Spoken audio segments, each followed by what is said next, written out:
Well, this is Nanners here at New York Comic Con 2021, and I am hanging out at the Video Games New York booth. Hey, that's us. And yeah, we just want to ask you a couple questions. How did Video Games New York get started?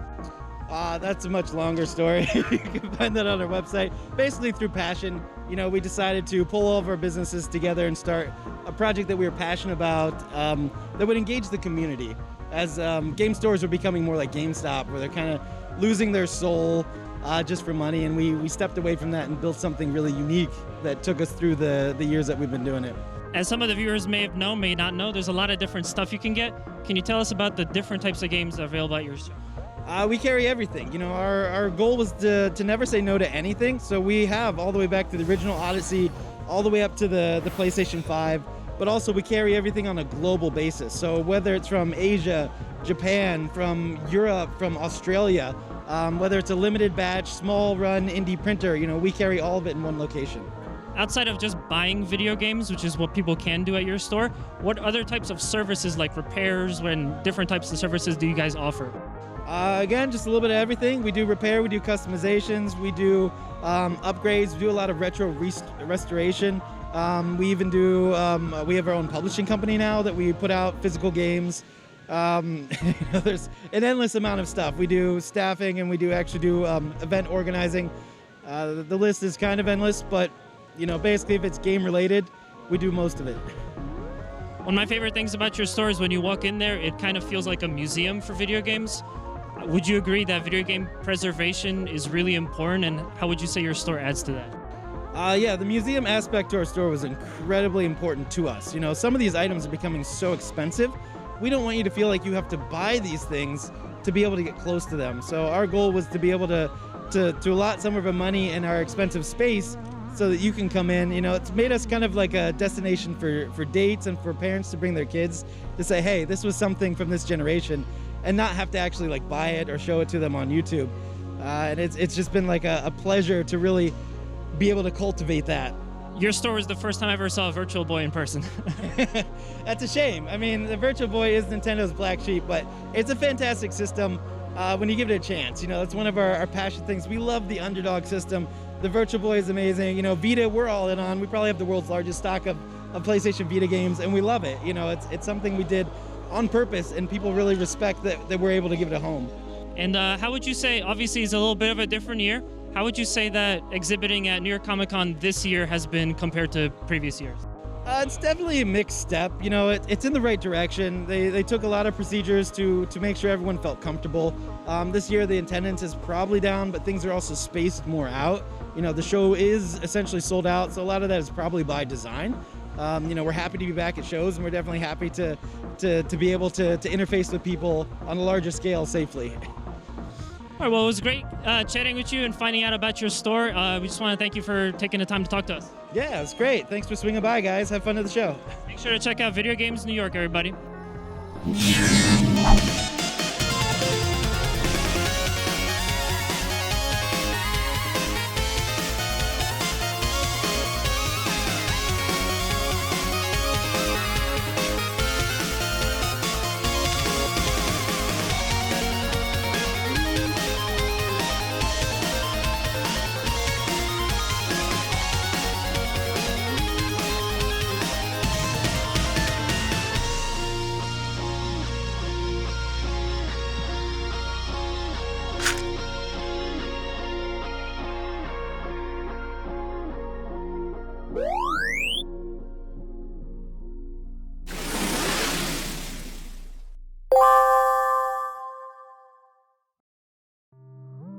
Hey everyone, welcome to New York City Comic Con 2021. I'm Nanners.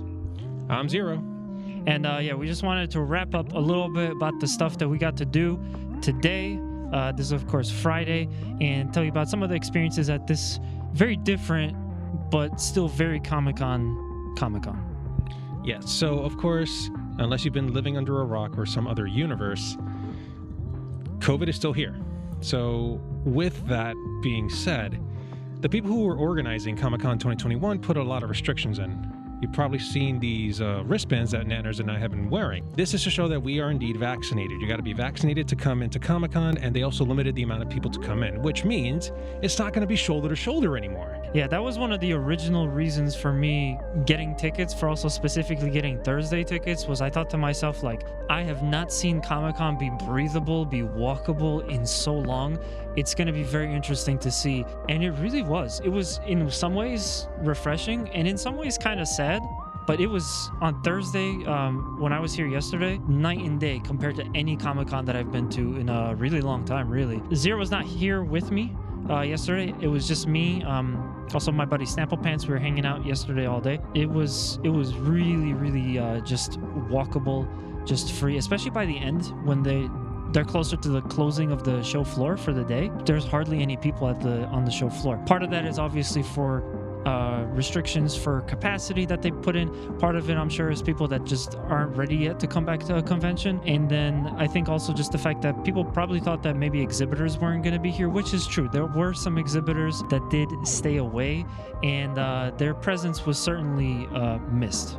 Quite literally. So again, as Nanners was saying, Comic-Con is much more breathable. You can walk. You don't have to bump into people left and right. However, the downside to that is with less people, less exhibitors. So we don't have Capcom, we don't have Konami, we don't have Sony, Microsoft, Nintendo. They're not here, which for us is kind of bad. Since we're a gaming channel, we want to really focus in on the gaming stuff. But we did get to speak to some people from Video Games New York. We had a quick interview with them, and they actually have a gaming section here where you can go in, sign up, sit down and play with the video game console or computer that they have available, and just have a little bit of fun. That was at least available, but again, when it comes to gaming stuff, you're not going to find a lot here at Comic-Con 2021. And that's what really stood out to me too, is just the fact that to my knowledge, I don't think they've ever had a setup where you can just sit down and play a bunch of games at New York Comic-Con, at least not in like the last decade or so. It was very familiar to PAX East, actually, the way they had it set up, but it was interesting to see.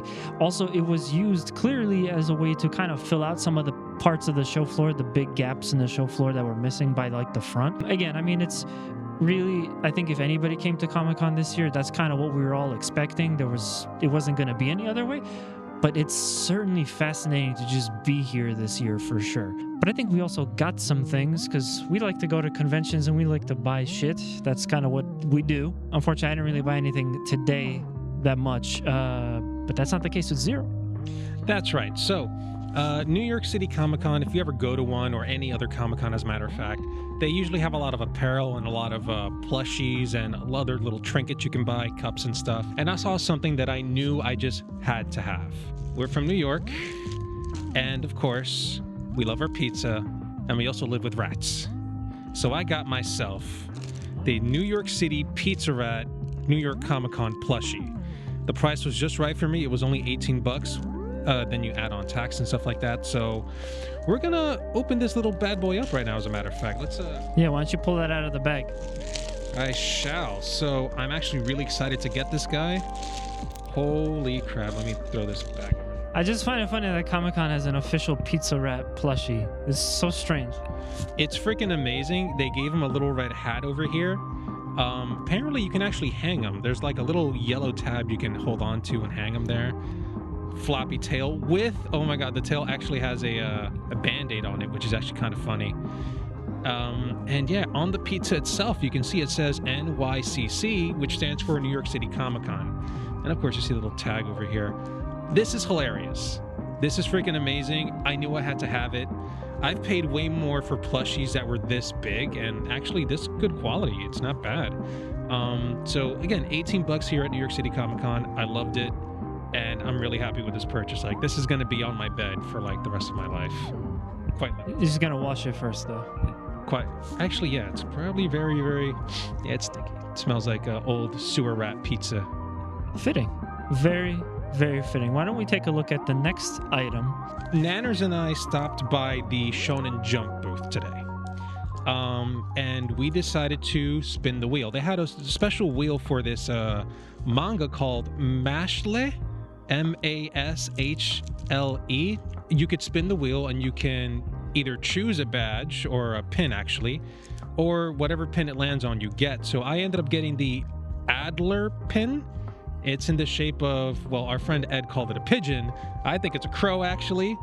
And it's supposed to symbolize courage and conviction. I have it right over here. That's fitting, though. You got the rat You got the pigeon. I think Ed is right. I think Ed is onto something. Yeah, it probably is a pigeon in all honesty. Again, we're New Yorkers. If we had starter Pokemon, it would be a rat, a pigeon, and probably a roach in all honesty. That's true, yeah. So Mashla is actually a manga. If you guys are interested, go look it up. It's a really cool pen. Check them out. We're sponsored. Yeah, no, we're not. What's the next item on the to-do list? Yeah, so the next item on our list is actually something we got from our good friend Ham. Again, we interviewed him this time around because he's an awesome friend and his art is amazing. We stopped by his booth, we interviewed him, and I, of course, supported our friend. And I got myself a cool Final Fantasy VII sticker. It's, of course, a drawing of the Buster Sword in what looks like a little garden, actually. I really like this sticker. I'm probably going to put it on something Final Fantasy related, maybe an art book or something later. I really like it. It's freaking awesome. And I didn't really get to talk about the stuff that I got yesterday because I did buy a couple of things. I actually had a good amount of fun yesterday too. But yesterday while I visited him, I got a sticker as well of his. It's his chicken katsu. Well, I guess you can't really tell if it's chicken or pork, but it's chicken. That's what it said. It was chicken katsu. Or maybe it was pork. I don't know. I'll ask him later. Oh, it's chicken katsu over rice. Gonna put that on something as well. Once again, really good art from our buddy him. Indeed. I also got one last thing here at New York City Comic-Con, and if you guys know me, I'm a huge fan of Digimon. What? What? No. Yes, I'm sorry. I am a total weeb. So, you guys have probably seen before on our channel that I've unboxed a bunch of Digimon cards. I, of course, got myself 2 more packs of the newest set called Battle of Omni, and I, of course, got myself another premium set pack. This brings 4 booster packs, 2 from the first 2 sets. And yeah, we're going to unbox that right now. Okay, guys, so let's go ahead and crack these open real quick. I'll go ahead and open up Battle of Omni. Once again, we did do an unboxing of a whole box of these things. If you want to see it, we'll have it linked. No worries. Let's hope we get something rare. So we got a Black Growlmon, a Syakomon, a Darumon, Dobrikmon, Kodemon, Piximon. Some options. A fake Agumon Expert. Pretty cool. A Yokomon. All right, this is a rare. This is a Weregurumon Sagittarius mode. And, all right, we got a Sora and Joe as the final rare. We're going to throw all that stuff aside. Let's crack open the other pack of Battle of Omni. And then we'll get to the cool stuff, the Premium Set 01. Hopefully I get something awesome there, too. All right, we got a Miramon, Garbagemon, Musuyamon, Cutemon, Black Mach Galgamon, another Agumon. All right, a Koromon. Here we go. Ooh, I see something shiny. This is a Neptunemon, a Diaboromon rare. Love that. And I think we got something rare in the back. Omnimon Zwart. Holy shit. This is a super rare. I think I did pull him in the previous unboxing. Sorry, I'm actually losing my words. This is fucking fantastic. I am kind of shaking right now. This is probably going to go into a deck of mine. I am a happy camper already. Now we got this premium pack. So this brings 2 packs from the first 2 sets, and it also gives me 2 promo cards of Rise Greymon, which I am sick of getting because I've bought these before. So I'll probably give it to my buddy Ed, who's been helping us film this thing in this video. So thank you, Ed. So I'm trying to get another Omnimon in this box, so wish me luck, guys.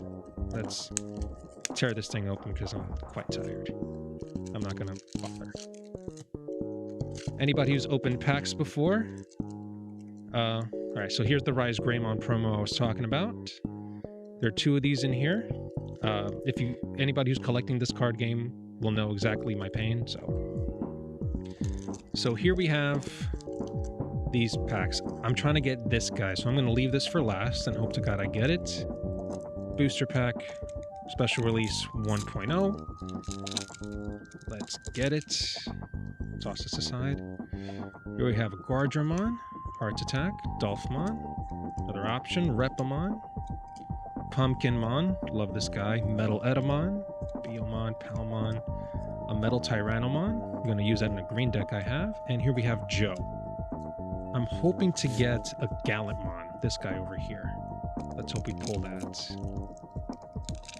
from this booster pack. Let's go ahead. a Hornbuster option, Elecmon, another Metal Tyrannomon, but red this time, Toy Agumon, Dark Tyrannomon. Volcanic Dramon is not a rare, but a very useful card. Here we go, a Cherrymon, Kiaromon, Garurumon.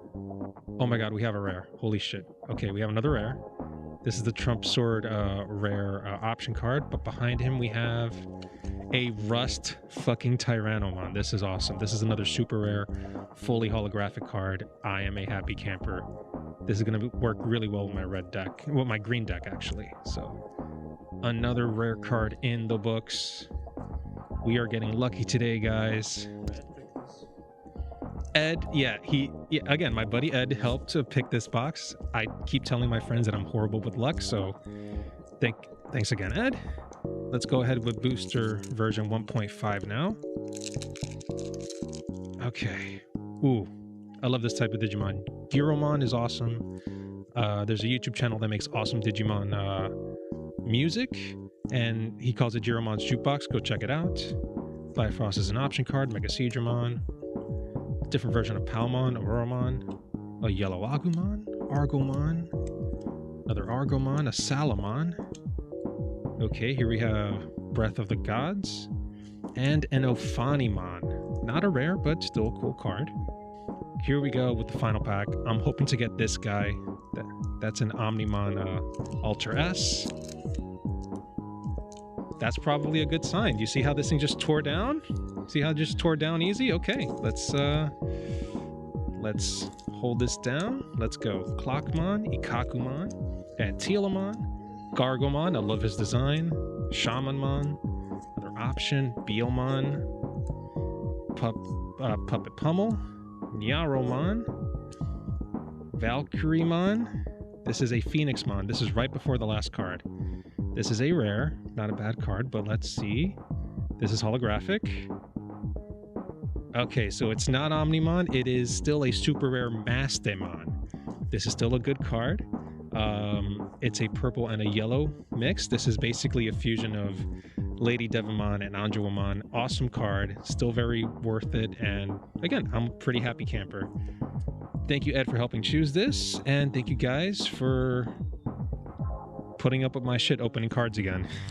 And another thing that's pretty interesting with this year, again, being sized down, being different given the pandemic, if we take a look at our badges, you'll actually see that there ain't no Walking Dead on these badges. What's up with that? Yeah, every year for it feels like forever, New York Comic Con has had The Walking Dead featured on their badges. Part of me thinks it's not because the craze is dying down or New York Comic Con doesn't want them on there. I think it may be because it's been sized down, but it's just so interesting. Again, absolutely fascinating to see that New York Comic Con badges do not feature for the first time The Walking Dead on instead they have a bunch of different comics. They have a bunch of different little comics as opposed to the Walking Dead TV show. That's right. As a matter of fact, for the Friday badge, they actually feature Cult of Dracula, which is actually quite fitting because it's October. It's getting quite spooky out there, and vampires are cool, better than zombies in my opinion. Another thing that's pretty new this year is that this is the first Comic-Con, at least to my understanding, since they had expanded the Javits Center. So to my best understanding, I don't know the floor plan, I don't know the schematic of this building and what has actually changed, but where the Artist Alley was the last time we were all at Comic-Con, which was kind of really a far walk out, they've expanded the building over there higher. So now there's a several floor building full of rooms for panels, there's a stage over there, and there's even a tabletop gaming area as well, which is, again, it's part of you walk outside of the Javits, you go into the adjacent building, and then you go up these escalators to all the different floors. It's, again, just very, very cool to see something kind of growing, especially with the Javits Center, since really for the last 4 or 5 years, we've basically seen the same layout for Comic-Con. Quite honestly, it was very refreshing. It's a huge-ass building. When you get to the very top, you actually get to see a nice bird's eye view of the Javits Center from above. They actually have grass on top of the Javits Center, believe it or not. That was quite surprising to me. It made for really awesome shots. I really enjoyed it. It's nice to have more areas, to have more events. Unfortunately, when we went to the Tabletop Center, that they have there. I was really hoping to find people playing Yu-Gi-Oh, Magic, maybe Digimon or Pokemon. They were just playing D&D. Unfortunately, we don't have the time to be playing D&D. Those campaigns take quite a while, so we did not partake in that. But hopefully tomorrow we'll be able to partake in a special panel that they'll be having for cosplay. So stay tuned for that. That's very true, because again, I think this was in previous years, but you did have to register online for panels. Finding that made it kind of difficult to find the opportunity to actually attend these panels. But if you didn't get the online registration, what we've been told by a staff member is that you can actually still go. There'll be a standby line. So if there is space and you're willing to wait, you might be able to just get into that panel that you wanted. That's probably what we're going to do tomorrow, just to kind of like mix things up a bit. Once again, I think with the downsize this year's Comic-Con has given us, I feel like I'm trying to explore as much as I can. In years prior, when I go to Comic-Con, I really don't go to panels or like pay much mind to them. And now this year, I'm kind of feeling like I want to go to some panels. Let's see what else we can get out of this show. Alrighty, everyone, and that's going to do it for today's video. Thank you for tuning in. If you guys like this video, please make sure to slap that like button and make sure to mash that subscribe button. And yeah, let us know in the comments what you think. Absolutely. We thought it was a very interesting year to go. I'm sure we're both glad that we came out to New York Comic Con regardless. And yeah, I mean, again, we hope you enjoy this content. Hopefully we'll be able to do some cool stuff, including that panel for tomorrow. Yeah, check us out. We do tons of video game events, and hopefully we'll have something that you enjoy very soon in the future. That's right, guys. We'll see you next time.